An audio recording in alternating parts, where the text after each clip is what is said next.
The cold was a constant companion. It lived in the flagstones of the scullery, seeped through the worn leather of her boots, and nested deep in the bones of her left leg. Alara knew the cold better than she knew her own mother's face. It was an ache that started in her ankle, where the bone had set wrong so many years ago, and radiated up her thigh. A dull, thrumming reminder of her uselessness. She was a broken thing in a world that valued strength above all else, a wolf shifter who could not run. "Faster, cripple!" Marta, the head cook, barked without turning from her massive stew pot. The steam billowed around her like a war banner. Alara flinched, her hand tightening on the handle of the bucket. Water sloshed over the rim, an ice-cold shock against her already frozen fingers. She bit her lip against the fresh wave of pain from her leg and heaved the bucket forward, dragging it across the floor. The sound of it scraping was the soundtrack of her life. She was a nobody. Less than a nobody. She was Alara, the gimp, the Omega who served the servants. Her own pack had cast her out when it became clear her leg would never heal properly, a permanent liability. This northern castle, the heart of the Alpha King's domain, had taken her in not from kindness, but because even a king needed floors scrubbed, and broken things could still be made to work. Her world was stone and soap, the smell of grease and the burn of lye. It was the averted eyes of the other Omegas, the open sneers of the pack warriors, and the deep, abiding ache in her leg that sang her a constant lullaby of worthlessness.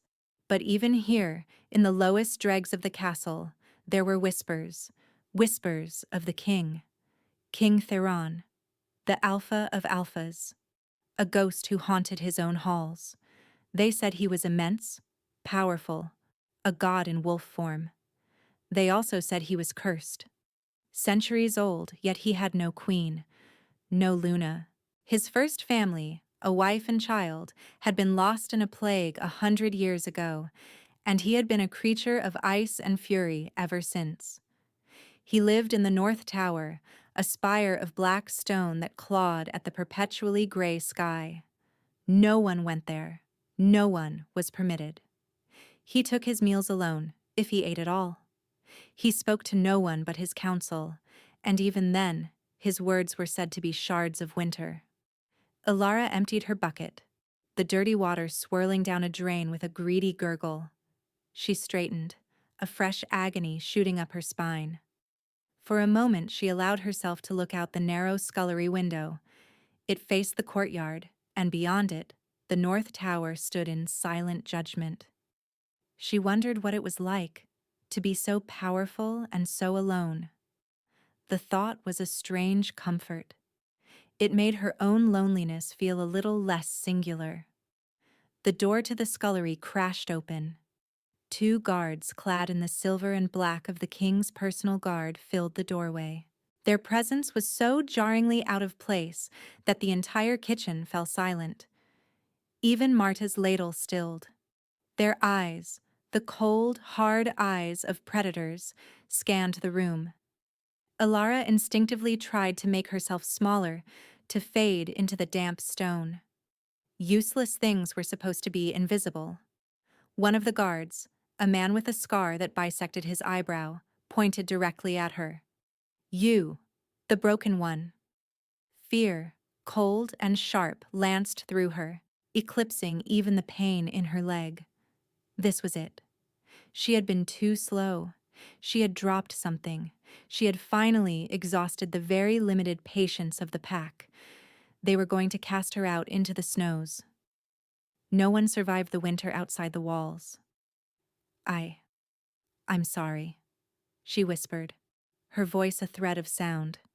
The guard strode toward her, his boots thudding on the stone. He stopped in front of her, looking down at her as if she were a piece of dirt on his otherwise immaculate boot. "The Dowager Queen requires a servant for the North Tower," he said, his voice devoid of any emotion. "You have been chosen." The words made no sense. The North Tower. The King's Tower. Marta let out a choked sound, a cross between a laugh and a gasp. "Her? You can't be serious. She can barely carry a bucket. She'll displease the king. The guard's gaze flickered to Marta, and the head cook shrank back. It is not a request, he growled. It is a punishment. The king has been displeased. He requires a servant, a permanent one. The Dowager Queen feels a lesson in gratitude is in order for the lower ranks. A punishment. The word echoed in the sudden ringing silence of the room. It settled the confusion in Alara's mind and replaced it with a much purer, colder terror. She wasn't being sent to serve. She was being sent to be broken, to be the target of a cursed king's ancient rage. Gather your things, the guard said. You have nothing? Even better. He grabbed her arm. His grip was like iron. She stumbled, her bad leg twisting, and a cry of pain escaped her lips. He didn't slow. He just dragged her, half limping, half falling, out of the scullery, out of the only world she knew. The jeers and whispers of the other servants followed her like a cloud of stinging insects. She was being sent to the beast's den. A sacrifice. The journey to the North Tower was a climb into another world. They left the noise and warmth of the castle's heart behind, ascending spiraling staircases that grew colder and darker with every step. The air thinned, scented with dust and something else. Something like old grief and winter storms. They stopped before a massive set of iron-banded oak doors. The guard hammered his fist against the wood. The sound was swallowed by the oppressive silence. For a long moment, nothing happened. Then, a voice from within. A woman's voice, smooth as polished ice. Enter. The guard pushed the door open and shoved Alara inside, releasing her arms so abruptly she nearly fell. The door boomed shut behind her, the sound of a tomb being sealed. She was in a vast circular room. A fireplace big enough to roast an ox stood cold and black.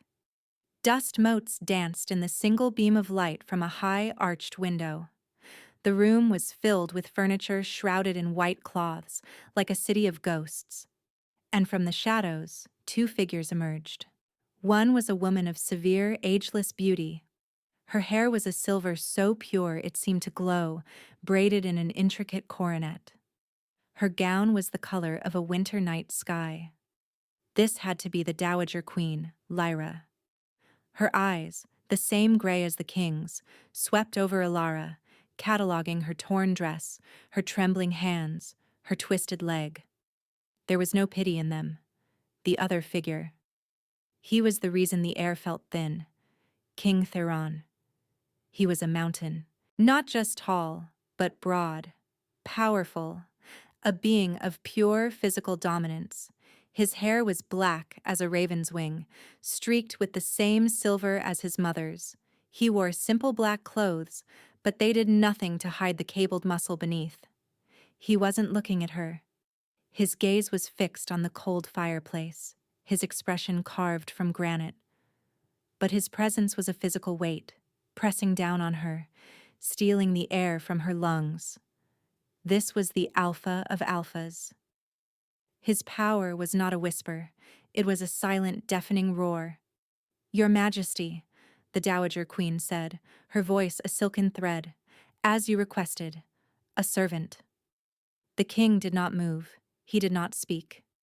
This is Alara, the queen continued, her tone dripping with false sweetness. She has been remiss in her duties. It was felt she could better serve the pack by serving its king directly. A great honor for one such as her. The insult was wrapped in silk, but it was no less sharp. Alara could feel the queen's eyes on her leg. She wanted to hide, to curl into a ball and disappear. Finally, the king moved. He turned his head, and his eyes met hers. It was like being struck by lightning. They were the color of a storm-tossed sea, gray and churning with a power that felt ancient and raw. There was no warmth in them, no curiosity, just a vast, empty coldness that seemed to suck all the heat from the room. His gaze passed over her, dismissive, uninterested. He saw a broken thing, just like everyone else. Then something flickered in their depths. A change so subtle she might have imagined it. His nostrils flared just once. His wolf, the beast of legend, had scented her. But his expression remained unchanged, a mask of cold indifference. He turned back to the fireplace. "I have no need of a servant," he said. His voice was a low rumble, like stones grinding together deep underground. It vibrated through the floor, through the soles of her feet, and into the core of her being. "Nonsense, my son," the Dowager Queen chirped, stepping forward to place a hand on his arm. He didn't flinch, but Alara saw the muscles in his jaw tighten. "You cannot live in this squalor. The council is concerned. The pack needs to see its king. Let her tidy up. She will be silent. She will be invisible. Isn't that right, girl?" All eyes were on her. The Dowager Queen's, sharp and malicious. The King's, which had returned to her, heavy and unreadable. "Yes, Your Majesty," Alara whispered, her voice cracking. The King's gaze lingered on her for a moment longer. He looked from her face, down to her leg, and back up. He said nothing. He simply turned and walked away, disappearing through an archway into the deeper shadows of the tower. His footsteps made no sound. "Well then," the Dowager Queen said, a triumphant smile touching her lips. "It is settled. Your duties are simple. You will keep this tower clean. You will see to the king's needs. You will not speak unless spoken to. You will not leave this tower. Ever. A room has been prepared for you. Be grateful for the opportunity to repent for your failings." She swept from the room, her silken gown whispering over the stones. The great door opened and closed, and Alara was alone. Alone in the Ghost King's tomb. The silence he left behind was heavier than his presence. It was a living thing, thick with dust and sorrow. Alara stood frozen for a long time, her heart hammering against her ribs. This was a death sentence. Everyone knew the stories of the king's rages, of the last servant who had displeased him, found frozen solid in the courtyard. Her leg throbbed, a familiar, miserable rhythm. She was trapped, a broken bird in a cage with a sleeping dragon. Slowly, painfully, she began to move. If she was to die here, she would not die idle. It was the only way she knew how to exist. She started with the shrouds. One by one, she pulled the white cloths from the furniture. She folded them with practiced, neat movements, her hands steady despite the trembling in her soul. Beneath the cloths were treasures from another life. A carved wooden rocking horse, its paint faded. A plush velvet settee. A small table set with a porcelain tea service, as if awaiting a guest who would never arrive. This was not a king's hall. It was a mausoleum. A shrine to a ghost. Days bled into one another, marked only by the shifting of the light through the high window and the tray of food left outside her door each morning. She never saw who brought it.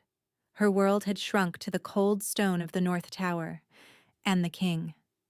He was a phantom. She would catch glimpses of him, a shadow in a doorway, the back of his head as he sat staring out a window for hours, the faint scent of pine and winter that clung to the air after he passed. He never spoke to her. He rarely even looked at her. She cleaned. She scrubbed the floors until the black stone gleamed. She polished the tarnished silver. She laid a fire in the great hearth, and after a day of hesitation, lit it.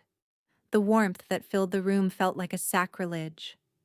He came into the main room that evening and stopped, his eyes fixed on the dancing flames. For the first time, she saw something other than coldness in his face, a flicker of pain so profound it was breathtaking. He stood there for a full hour, just watching the fire, before turning and vanishing back into his solitude.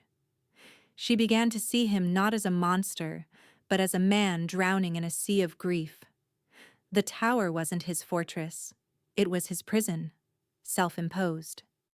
She, the broken servant, was a prisoner of the pack.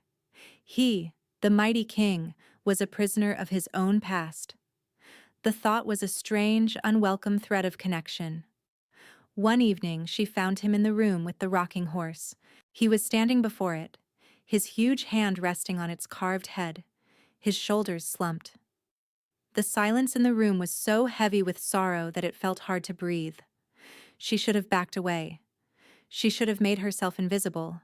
It was the first rule of survival. But she didn't. "It was his, wasn't it?"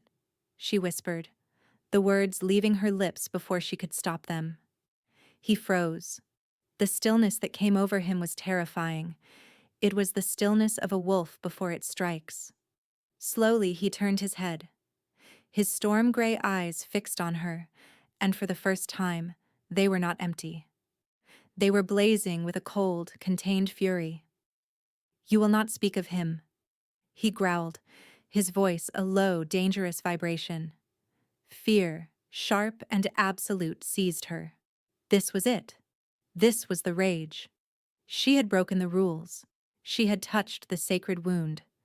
But beneath the fear, something else stirred. A flicker of defiance. She was tired of being afraid.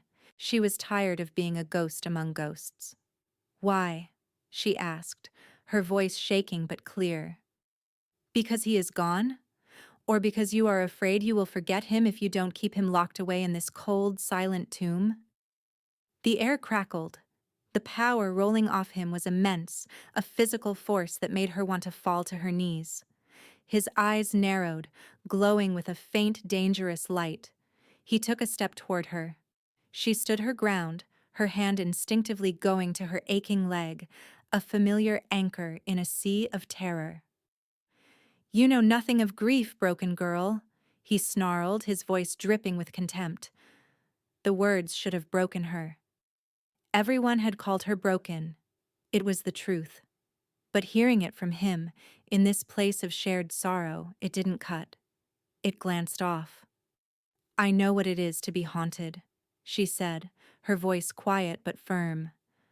"My ghost is a leg that works. Yours is a son you cannot hold. We are not so different." He stopped.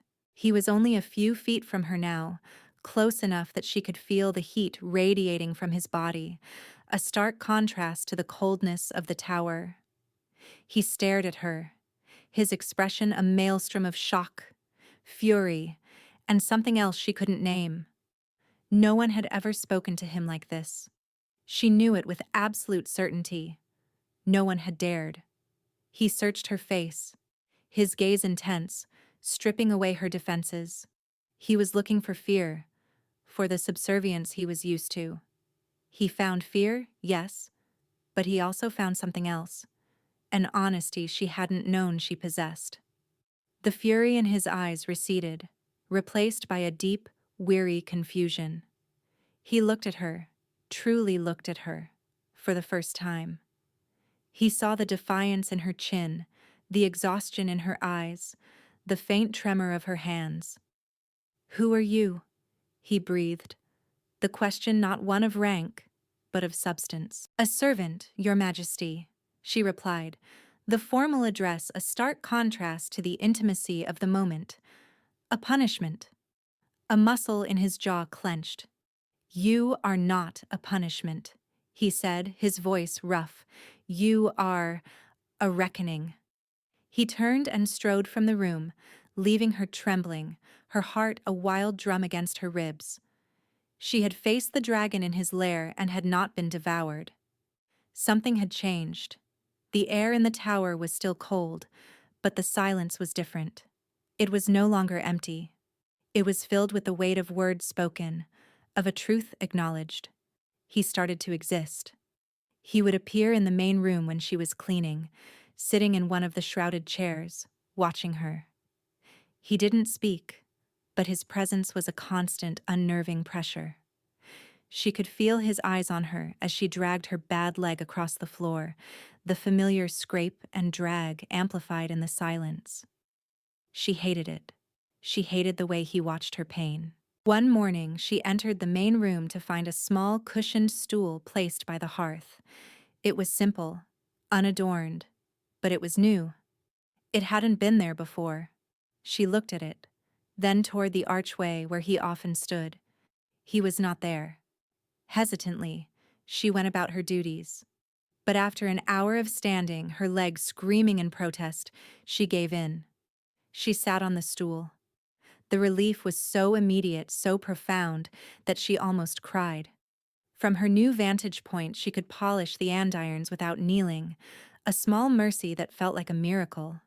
He had seen her pain, and he had done something about it. It was a crack in the wall of his indifference, a tiny pinprick of light in the endless gloom. The next day, she made him broth. It was a simple thing, made from the scraps of her own meal, but she simmered it for hours with the dried herbs she kept in a pouch at her waist, a habit from her time as a healer's apprentice before her fall. She left it on a table near the chair he favored, and fled to her own small room before he could appear.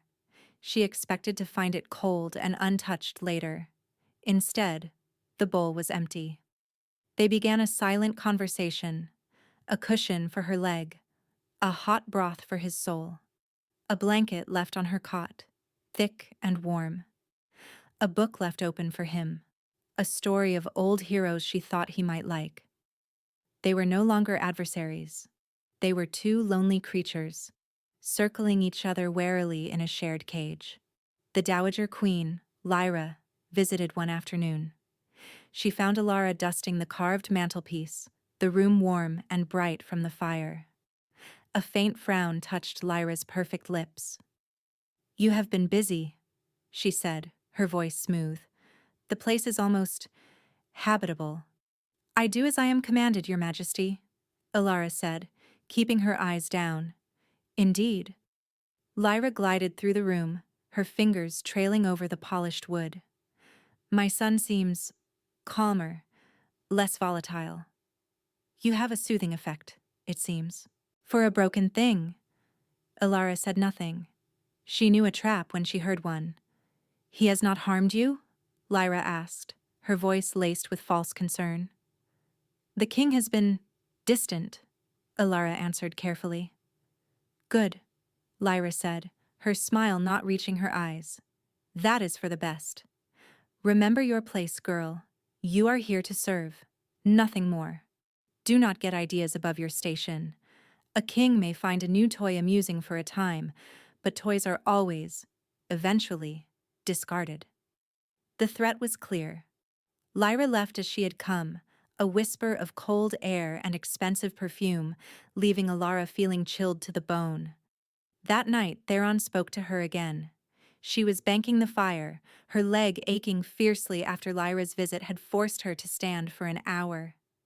"Does it hurt?" The question was so soft, she thought she had imagined it. She turned.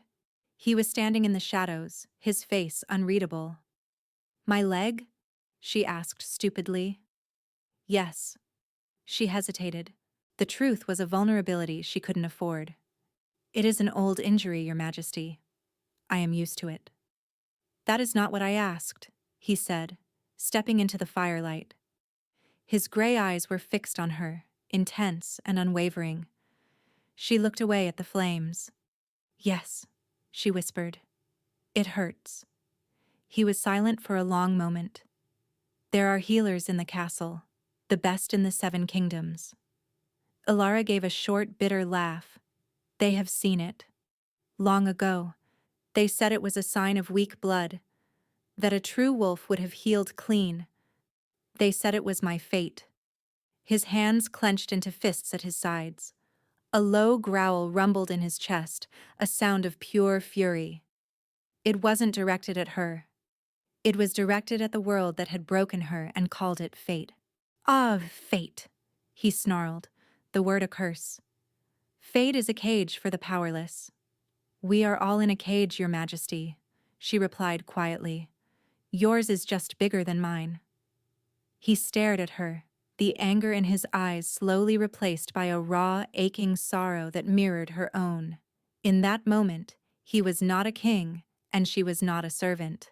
They were just two people, defined by their scars. He took a step closer, and another, until he stood before her. He knelt. The king of the seven kingdoms knelt at the feet of a broken servant. Ilara's breath caught in her throat. Her heart hammered. Gently, so gently she barely felt it, he reached out and his fingers brushed against the rough-spun cloth over her ankle. A jolt, hot and electric, shot up her leg. It wasn't his touch. It was something else. A hum. A resonance. It was the bond. His eyes widened, a storm of disbelief and wonder in their gray depths. He looked from her leg to her face, his expression one of dawning, terrifying realization. You, he breathed. The word was not an accusation. It was a discovery. A confirmation of something his soul had known from the moment she entered his tower. His wolf had chosen, and it had chosen a nobody. The world outside the tower did not remain ignorant for long. Whispers, like smoke, began to curl under the door and into the wider castle. The king was changing. The North Tower was no longer silent. Lights were seen in the windows. The Alpha King, who had been a ghost for a century, was stirring. And it was all because of the broken Omega Girl sent there as a punishment. The council, a collection of old, powerful alphas with silver in their pelts and ice in their veins, grew restless. Their king was their power, and his stability was paramount. This aberration could not be allowed. Theron, for his part, seemed oblivious. His world had shrunk to the tower and the woman within it. He began to talk to her, first in halting sentences, then in long, rambling stories of his childhood, of the kingdom before the plague. He never spoke of his lost wife and son, but their ghosts were there in the spaces between his words. He taught her to read the ancient texts in his library. She, in turn, showed him the simple joy of a shared meal, of a quiet moment of laughter. The coldness in him began to thaw, like a glacier in the spring sun. His smile, when it finally appeared, was a thing of breathtaking beauty, like a sunrise after a month of rain. He never touched her again after that first night, but the awareness of the bond was a live wire between them. It hummed in the air, a constant thrum of longing and connection. He needed her. Ilara, the nobody, the cripple, was the anchor for the most powerful man alive. It was a terrifying, exhilarating thought. The summons came on a cold, blustery morning, a formal decree, delivered by the same stony-faced guard who had dragged her to the tower. The Alpha King was to attend his council, and he was to bring the woman. Fear was a cold knot in Ilara's stomach. She was not ready to face the world that had discarded her. "I will not let them harm you," Theron promised, his voice a low growl. He stood before her, dressed for the first time in the formal regalia of his office. Silver wolf heads gleamed on his black tunic. He looked every inch the king, powerful and untouchable. He offered her his arm. She looked from his arm to her own ragged dress. "They will laugh," she whispered. "They see a king and me." "Let them," he said, his gray eyes soft. "I see a queen." The words stole her breath.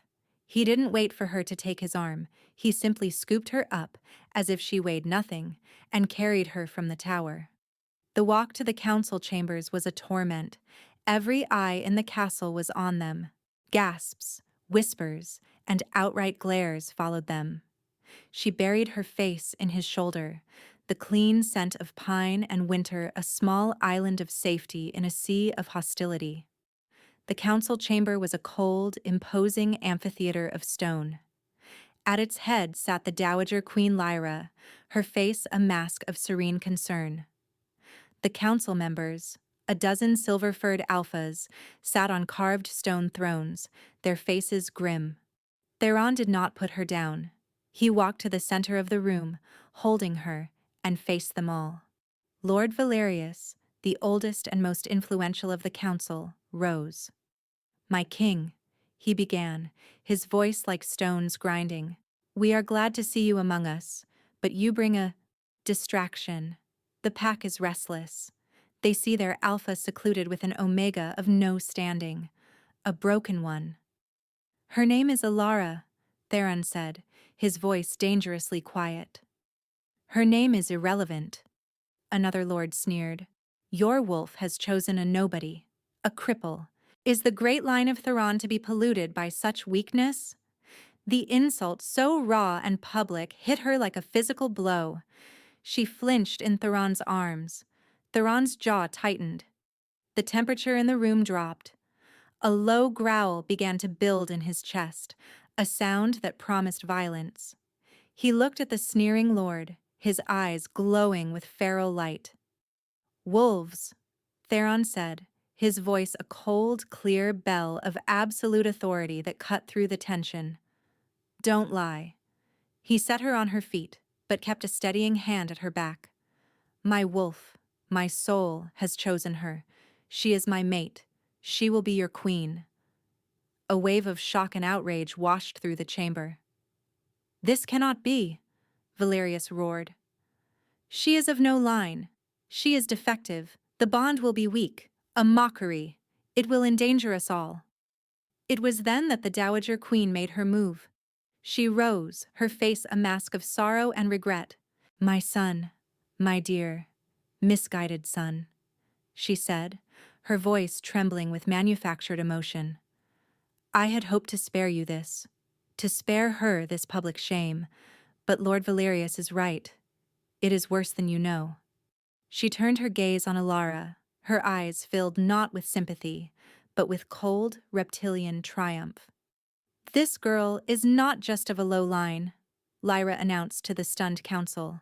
She is of a cursed line. Her great-grandmother was a practitioner of forbidden blood magic, cast out for tainting the pack. Her weakness, her brokenness, is not an accident of birth. It is a mark of the rot in her very blood. She is not just a nobody. She is an abomination, a curse upon any who would bond with her. The words fell into the silence like stones into a deep well. A curse. The word echoed in the chamber, a death knell. Alara felt the blood drain from her face. She had never known.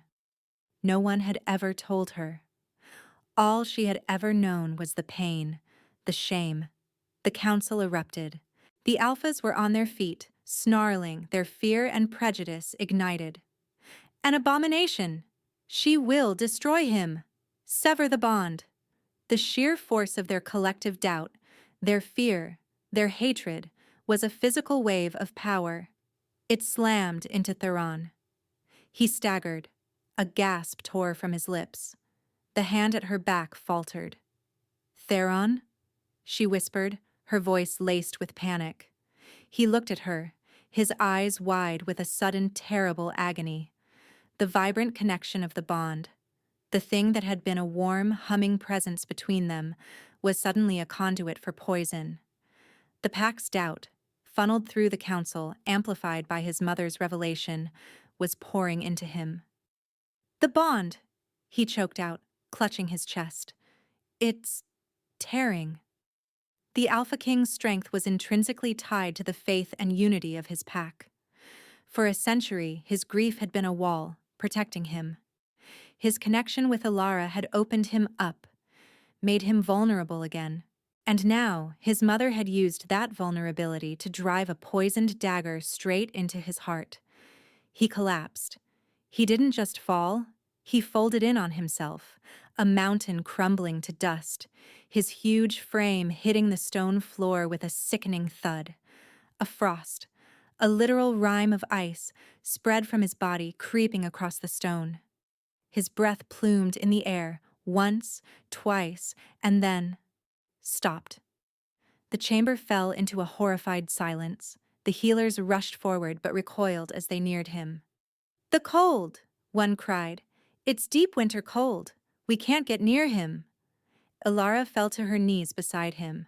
She touched his face. His skin was like ice. His gray eyes were open, but they were staring, unseeing, a film of frost already forming on his lashes. He wasn't breathing. He's gone, Lord Valerius whispered, his face ashen. No, Alara breathed. No. She could still feel it. The bond. It was a thread, thin and frayed, stretched to the point of breaking. But it was there. And through it she could feel his agony. The century of grief he had held at bay had broken through the dam of their bond and was flooding him, freezing him from the inside out. The Dowager Queen Lyra stood over them, her expression one of tragic vindication.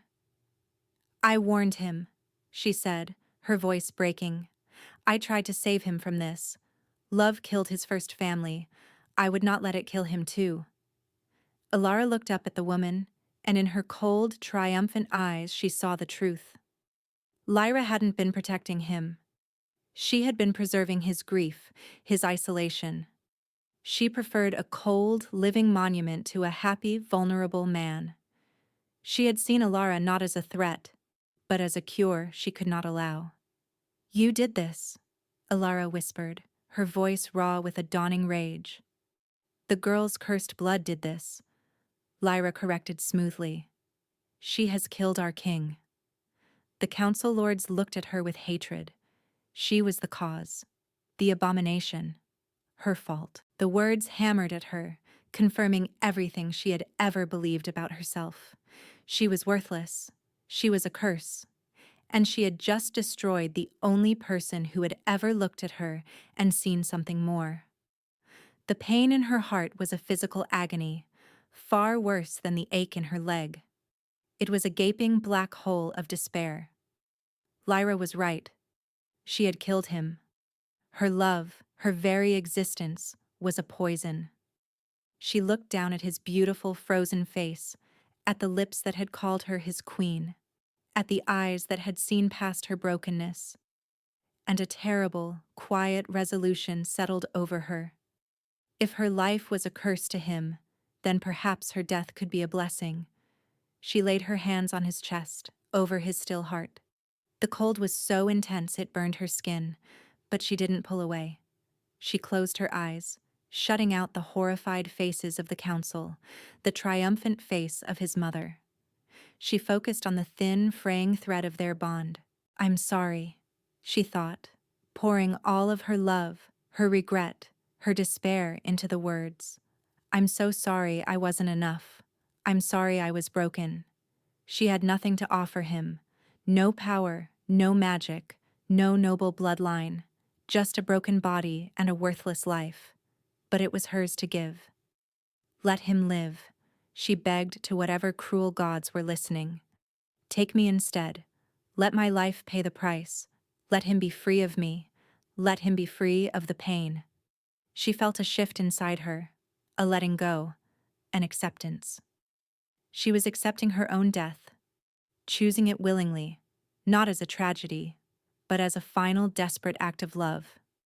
She would pour what little life force she had into him, sever the bond that was killing him, and then fade into nothing. It was a fair trade, his life for hers. She took a deep breath and pushed, not with muscle, but with her soul. She gave everything, all her pain, all her love, all her hope, all her sorrow. She poured it all into the bond, a final desperate gift. And in that moment of absolute surrender, of choosing to sacrifice everything for him, something broke. It wasn't the bond. It was the seal on her own power. It wasn't a flash of fire or a blast of light. It was a feeling, a sensation of a dam bursting deep within her soul. The power that flowed out was not her own. It was something more. It was bond amplification. Her dormant, unknown magic wasn't to create, but to enhance. To take the connection between two souls and magnify it 1,000-fold. As she poured her essence into him, her power wrapped around the fragile thread of their bond and did not sever it. It reinforced it. It wove it into a golden cable of pure, unadulterated power. It took the poison of the pack's doubt and burned it away like dross. It took her unwavering love and belief in him and amplified it, turning it into a flood of pure life force. A golden light erupted from where her hands touched his chest. It was not a harsh light, but a warm, brilliant glow, the color of dawn. It pulsed outwards, washing over the chamber. It carried no force, no heat, but it carried truth.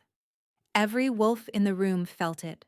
The absolute, undeniable, soul-deep certainty of the bond between Theron and Alara.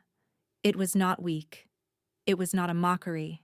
It was the strongest thing in the world. The frost on Theron's body vanished in a puff of steam. The icy stillness in his features melted away.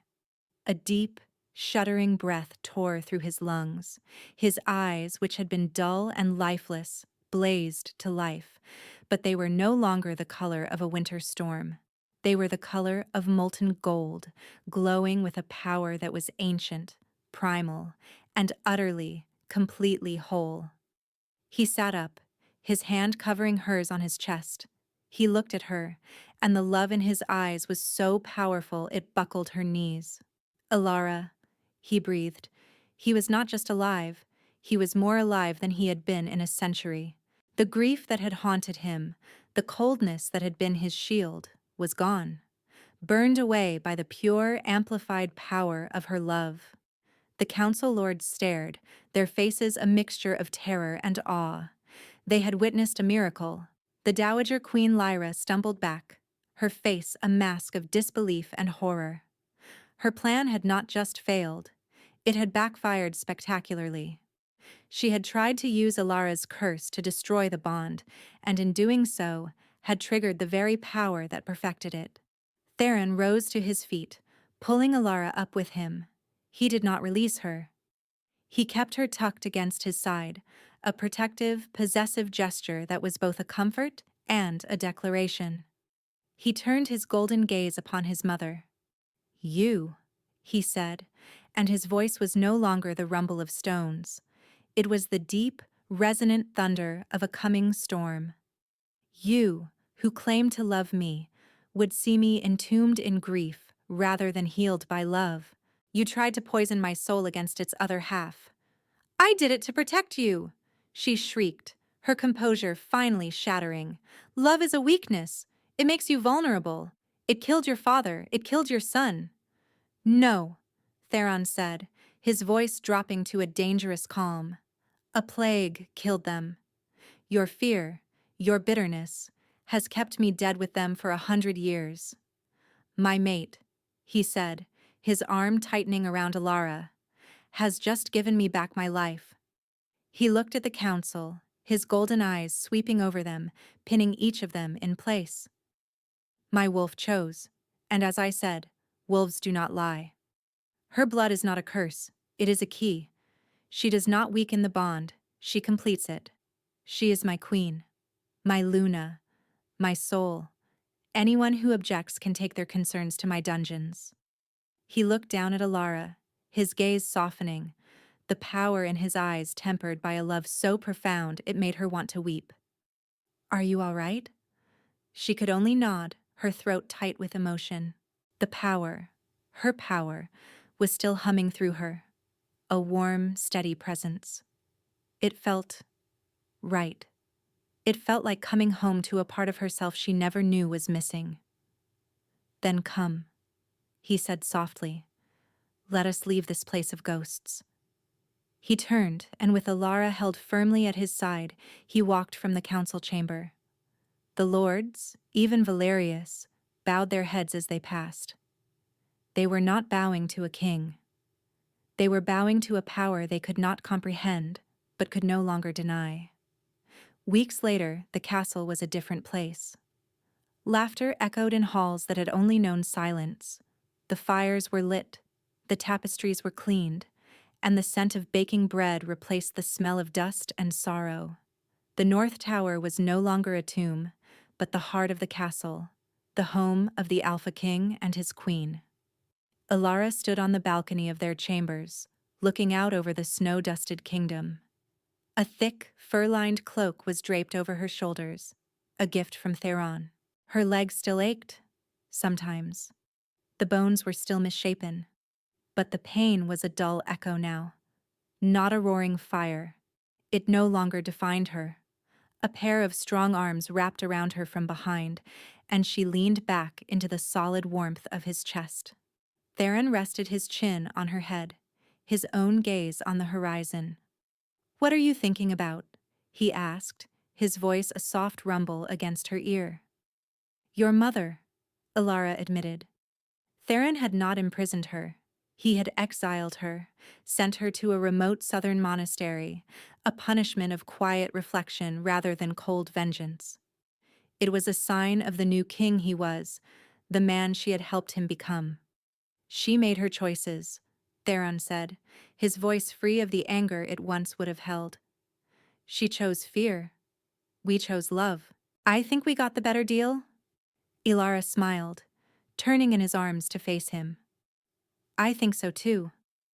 He looked down at her, his golden eyes filled with a devotion that still stole her breath. "They called you a nobody," he murmured, his thumb stroking her cheek. "And I was a ghost. Perhaps it takes a nobody to see a ghost, and a ghost to see the soul of a queen." He bent his head and kissed her. It was not a kiss of desperate need or frantic discovery. It was a kiss of peace, of belonging, of two halves made whole. When he pulled back, he knelt, just as he had that first time. He gently took her foot in his hands and pressed his lips to the worn leather over her ankle, right over the source of her old pain. A gentle warmth spread from the point of contact, soothing and deep. It was not the fiery eruption of her power, but a quiet, steady flow from the completed bond. It seeped into her bones, easing an ache she had carried her entire life. He looked up at her, his eyes glowing. "I love you, Ilara, and it is the truest thing I know." Tears welled in her eyes, but they were tears of joy. "And I love you, Theron." She was not a cripple. She was not a nobody. She was not a curse. She was a queen. And she was home.